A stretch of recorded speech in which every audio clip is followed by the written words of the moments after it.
Oi, pessoal! Está começando o nosso podcast. Esse episódio faz parte do projeto Vozes, realizado para dar voz a questões sociais importantes da atualidade.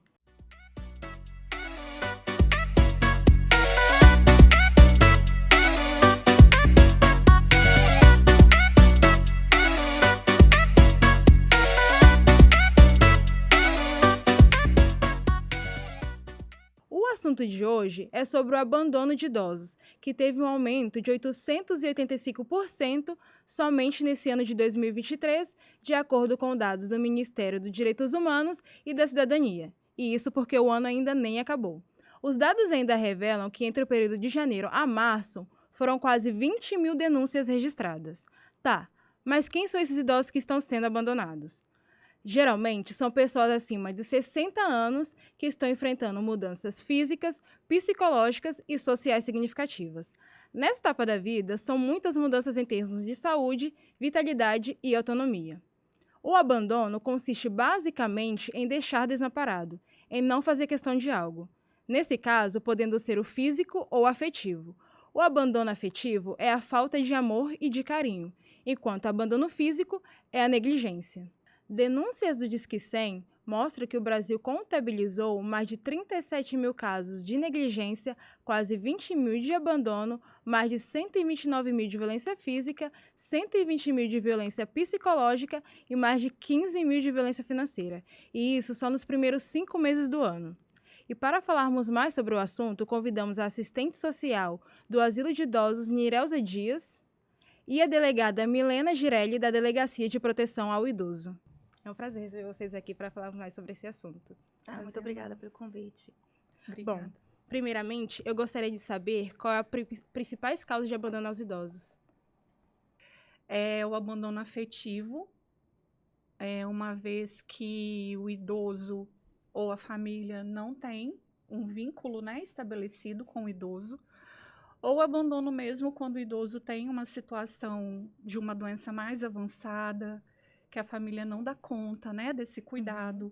O idoso hoje, quando requer um cuidado mais específico, é caro, o valor é bem excedente. Então, o idoso, em algumas situações, acaba realmente sendo abandonado. E a gente pode falar também da dependência química, que o idoso, em algum momento, na adolescência ou na juventude, ou como idoso mesmo, nunca parou de fazer uso. Seja de drogas, né? Não, eu já tô falando muito. Não, e isso também contribui, né, para o abandono do idoso. Porque a família meio que fica sem o que fazer, né, com o idoso viciado. Muitas vezes o vínculo familiar ele já tá rompido, né? Rompido. Então, realmente. Assim, o abandono muitas vezes se dá exatamente por conta do álcool, da droga. E por um período muito grande de violência, até mesmo praticado pelo idoso em desfavor da família. É tipo, o idoso, quando era mais novo, era muito violento com a família? Ou ele, nessa fase mesmo, de não aceitar, talvez, sei lá, precisar da ajuda do familiar, não aceitar essa ajuda e se tornar agressivo? Não, muitas vezes ele por exemplo, é casado e tudo, mas é usuário de álcool, é usuário de drogas, e acaba abandonando essa família, entendeu? E depois, quando fica mais velho, que já está vulnerável, busca a família, só que não tem mais vínculo familiar. Né? E aí um dos abandonos acontece em relação a isso. Sim. Se eu não tenho mais o vínculo estabelecido, como cuidar de uma pessoa que eu não conheço, que me fez mal em algum momento da vida? Então, o abandono também deixa o idoso em situação de rua. Bom, e no Brasil há uma estimativa de 19 mil idosos em asilo. E o número de idosos no país é cerca de 31 milhões. Dentre esses 31 milhões, eu gostaria de saber se os idosos que estão abandonados na rua e nas próprias casas entram nessa estimativa. Então, o acolhimento institucional, né, no caso dos asilos, é exatamente isso. Quando todas as possibilidades foram estudadas, ele foi acompanhado. Então, assim, desculpa, eu não me lembro da última... Tá. Se esses idosos que estão abandonados na própria casa ou nas ruas entram nessa estimativa. Então, os idosos abandonados em casa ou nas ruas são pré-requisitos no acompanhamento que é feito pelo CREAS, né? Uhum. Que através do SEAD, que é o Serviço de Acompanhamento das Famílias. E como o idoso, ele está preconizado dentro da alta complexidade, então esse idoso, ele é acompanhado, e quando essas situações que você citou se tornam presentes, a gente entende que o idoso está desprotegido da sua integralidade, e nesse momento é realizado sim um acolhimento institucional.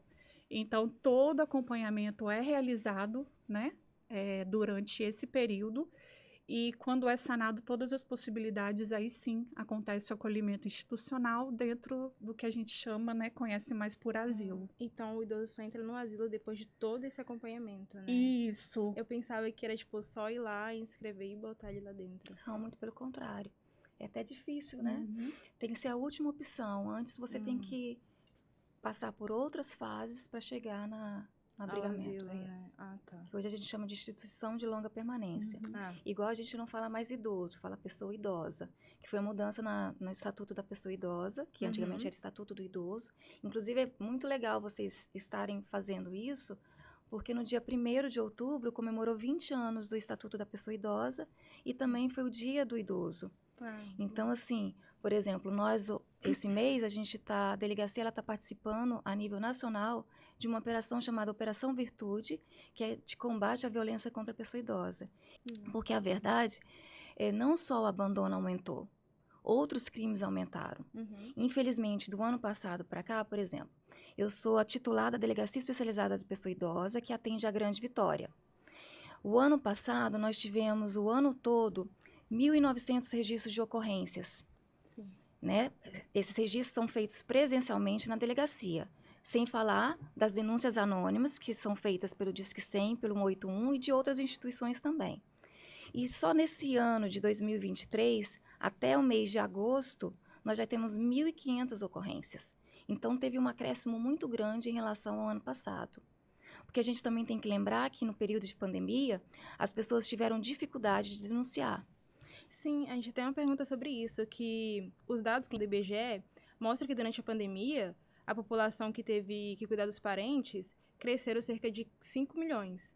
E esse número que cresceu de abandono ao idoso, vocês acham que conta, né, na pandemia? Acho que isso teve alguma coisa a ver para esse tão grande porcentagem de abandono ao idoso? A verdade é que a gente vivenciou um período de muitas dúvidas também, né? As pessoas não sabiam o que fazer, então, muitas vezes, muitos familiares se sentiram amedrontados de estarem levando a doença para os seus idosos, e outros também, a gente verificou muitas situações de abandono, se utilizando, inclusive, da pandemia, Usando como desculpa, como né, pra desculpa abandonar. realmente, e realmente ficava difícil a gente saber se estava sendo um abandono Ou se de ou fato não, era era uma medo, proteção. né? Ah, sim. E como o abandono afeta a saúde física e emocional desses idosos? O idoso, ele costuma não entender que ele foi abandonado, principalmente em relação ao familiar. Ele entende que vários fatores foram importantes nesse processo, mas a família não é um deles. E a delegada pode até falar um pouquinho mais. Pois é, 90% das situações de violência contra a pessoa idosa, elas acontecem em suas residências. Então, isso quer dizer o quê? Que na maioria das vezes os agressores são pessoas muito próximas. São filhos, são netos, são irmãos, são parentes muito próximos. Então, é muito difícil, por exemplo, a nossa vítima denunciar. Porque o agressor são as pessoas que ela mais gosta, que mais ama. Então, muitas vezes, com um jornalista, eles contam a verdade, né? Fala que aconteceu uma situação de violência, está usando o benefício de forma indevida, né? Pega o benefício da pessoa idosa para outros fins e não os cuidados com ela. Mas quando ela chega na delegacia e vê a possibilidade daquele agressor, que é filho, que é neto, ser preso, aí ela vai e omite as informações. Por isso que é tão importante denunciar, testemunhar, sabe? A gente sempre fala assim, eu falo com muita frequência, é o olhar carinhoso ao seu próximo. Então, assim, você verifica que aquela pessoa idosa mudou de comportamento, já não está mais tão alegre, está perdendo peso, está lesionado, denuncie. Procure realmente uma delegacia. Se você não se sente confortável de ir uma delegacia, porque muitas vezes você não quer se envolver, então você faça uma denúncia anônima, que é pro Disque Sempre, 181, para a gente verificar essa situação. Sim. E quais são os principais fatores de risco que tornam os idosos mais suscetíveis ao abandono? A própria vulnerabilidade, né? Nas visitas que a gente realiza antes do acolhimento institucional, nós observamos que o idoso, ele não tem mais só, ele não é mais, a questão da doença não é só mais hipertensão, diabetes comum, né, na pessoa idosa. Doenças neurológicas são muito, são visíveis, né, quando nós fazemos esse tipo de visita antes do acolhimento institucional.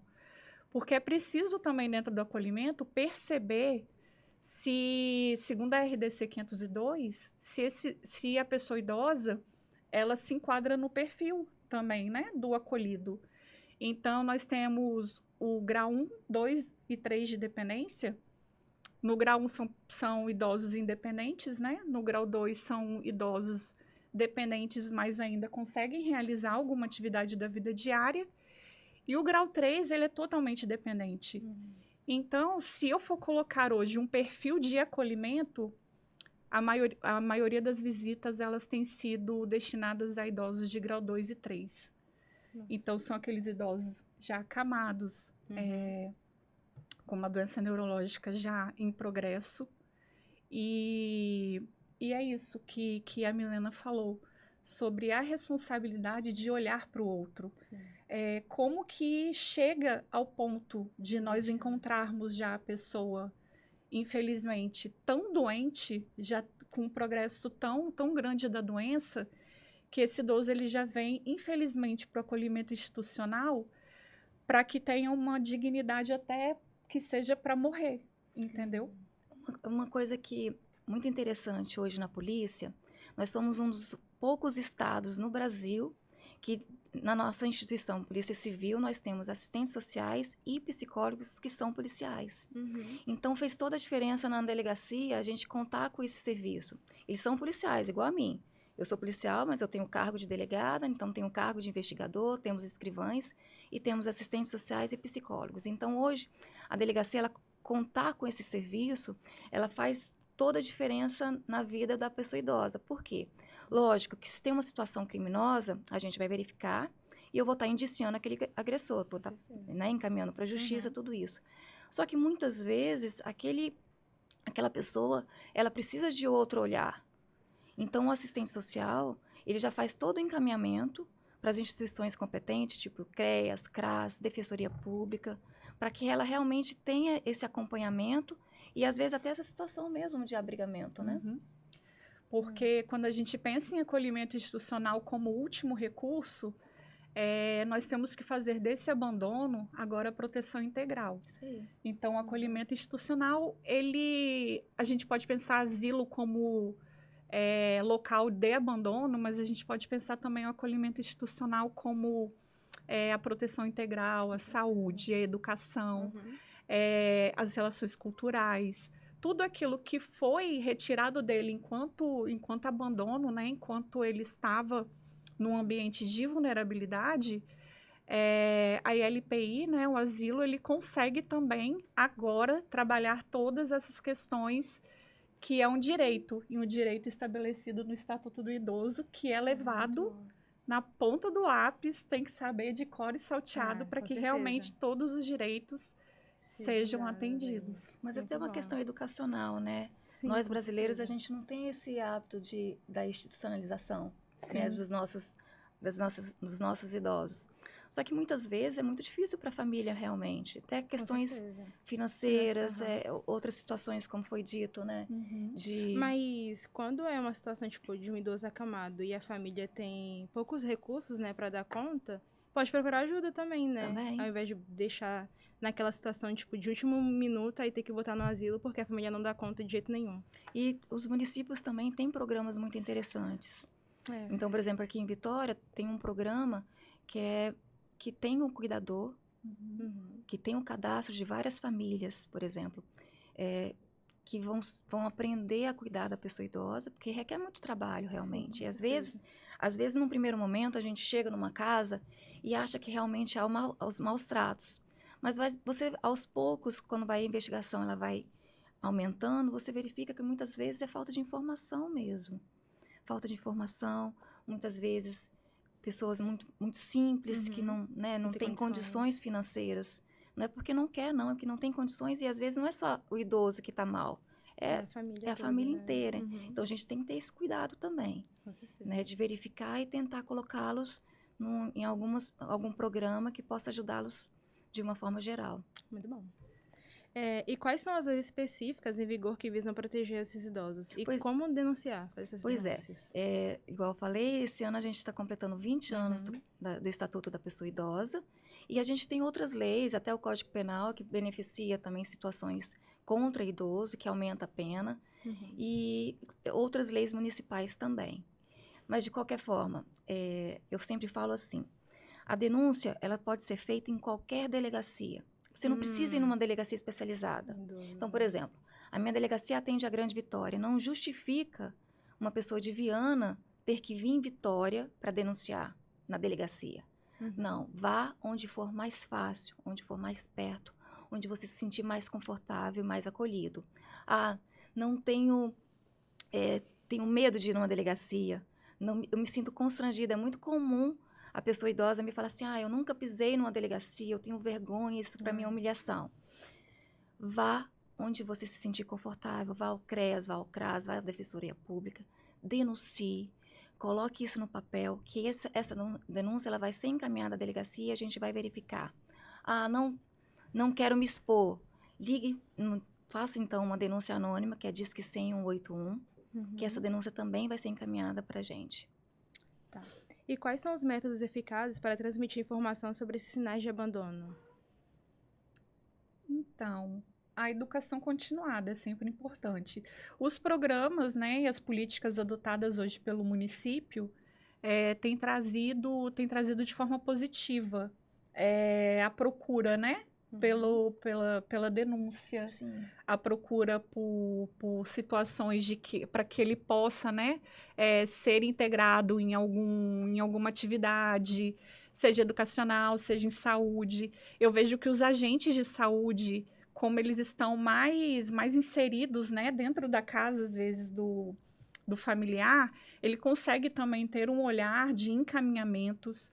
E o próprio CRAS, CREAS, eles têm estado bem presentes também na vida do idoso, o que possibilita dele ser inserido e se houver algum problema realmente de acontecer a denúncia e até mesmo maiores encaminhamentos.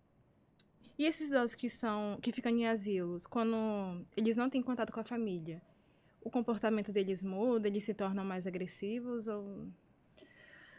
Olha, Às vezes até deprimidos, né? É o que eu ia falar. Mais eles depressão ficam do que embotados, agressão. eles ficam tristes. Eles não conseguem entender, muitas das vezes, a condição, né? E ninguém quer admitir que foi tá sendo abandonado. Então, eles realmente. acabam tendo que realmente fazer um trabalho com a psicologia, com a terapia ocupacional, até mesmo da assistência. Falar que o idoso vai voltar para essa família, talvez não. Mas assim, sendo sincera, quando há despreocupação de não precisar levá-lo para casa, essa família até se aproxima. Essa família vem visitá-lo. Porque não vai ter mais responsabilidade, né? Infelizmente. Quando você tira a responsabilidade também da família, há uma tranquilidade desse idoso ser visitado, de algum vínculo ser restabelecido, mesmo que não seja da responsabilidade, né? Mas se for para o bem-estar do idoso, a gente vai estabelecer esse vínculo novamente, sim. Muito importante. E porque eu tinha essa dúvida mesmo, sabe? Quando o idoso... Porque você falou que o asilo é a última opção, né? Aí quando o idoso vai pro asilo, a família pode visitar e pode, tipo, receber ele de volta se o problema foi resolvido? Um dos artigos mesmo do Estatuto do Idoso é condicionar esse convívio familiar, comunitário. Então, não significa, pelo fato dele estar em acolhimento institucional, a pessoa idosa vai sim continuar com contato familiar na comunidade. Caso se a família abandonar, tipo, de fato, sei lá, igual quando eu tava fazendo a pesquisa, eu vi vários casos de idosos que eram abandonados em porta da casa de parente porque o outro filho não queria cuidar. E o outro parente que ficou lá na casa também não quer cuidar do idoso. Nesses casos, aí, tipo, o idoso vai pro asilo. Ele volta pra família, mesmo a família não querendo? Não, o acolhimento institucional, ele é a residência do idoso. Mas Então, ali ele vai morar. Mas muitas vocês vezes, tentam reentregar ele na mas família por de isso novo? que é tão importante vários órgãos. Então, assistente social, psicólogo, vai verificar o porquê que ninguém quer também. Porque muitas vezes o familiar que colocou na frente, que teve uma situação que foi muito divulgada, né? Às vezes aquele familiar está extremamente sobrecarregado. Porque tem outros irmãos e só ele que cuida. Só ele que gasta, e ninguém ajuda. Então, muitas vezes é um ato de desespero. Então, a gente tem que verificar isso também. O Ministério Público tem, eu acredito que o Ministério Público tem até esse entendimento. Como é que eu vou obrigar uma pessoa a cuidar se ela não tem condições de cuidar, né? Como é que eu vou deixar essa pessoa responsável pela pessoa idosa, né? O familiar responsável pela pessoa idosa, se ela não tem a menor condição de cuidar? E você falou que tem, né, uns órgãos que ajudam nessa questão. Por isso que devia ser mais divulgado, né? Porque tem realmente gente que não sabe que tem órgãos que ajudam quando a família não tem condições de cuidar do idoso que está nessa situação. Então, é por isso que é tão importante entrevista, a gente repassar Fala sobre informações, esse assunto. para as Esse pessoas se momento sentirem aqui. confortáveis, né? Terem coragem também de denunciar. E ver que tem instituições, a gente tem programas que são para realmente ajudar. E para que não chegue ao acolhimento institucional, nós temos o Cuidador em Vitória. Isso aí, que é fantástico. Temos na Serra agora o Centro Dia, que também o idoso tem a pessoa idosa, né? Eu tô falando do idoso, eu ainda também tô não me falando do acostumei com a idoso. É a pessoa idosa que a Pessoa gente fala idosa. agora. A pessoa idosa, ela tem condições, né? Porque um dos abandonos é a família também não conseguir cuidar dela durante o dia, porque a família tem que trabalhar. Então, o Centro-Dia vem com essa perspectiva, né? O idoso fica lá durante o dia, muito bom. que eles chamam mais ou menos de creche. Eu ia falar isso. Então, ele tem condição de ficar lá, participar de uma atividade, de convivência, de atividade psicológica e garantindo, assim, que a família consiga também, né? Aquele aconchego também. O idoso, a pessoa idosa, ela está sendo bem cuidada e não vai haver necessidade com isso que aconteça o abandono, que eu precise não estabelecer mais o vínculo com o meu ente, né? Mas são programas super interessantes que a gente tem que divulgar até para outros municípios também fazerem, né? Fazerem a mesma Porque coisa. tá dando super certo. É um prazer ter vocês aqui para esclarecer essas dúvidas. Porque realmente é muita coisa que eu não sabia, tá? Muito Que obrigada. bom. Muito obrigada. obrigada. A gente que agradece, né, o convite. Isso mesmo. Foi Informação é sempre importante. Com certeza. O que nós fizemos aqui hoje é muito importante para levantar questionamentos sobre como estamos tratando a população idosa de nosso país. Por isso, eu gostaria de agradecer novamente as convidadas Nirelza Dias e a delegada Milena Girelli pela disponibilidade e pelos esclarecimentos sobre o tema.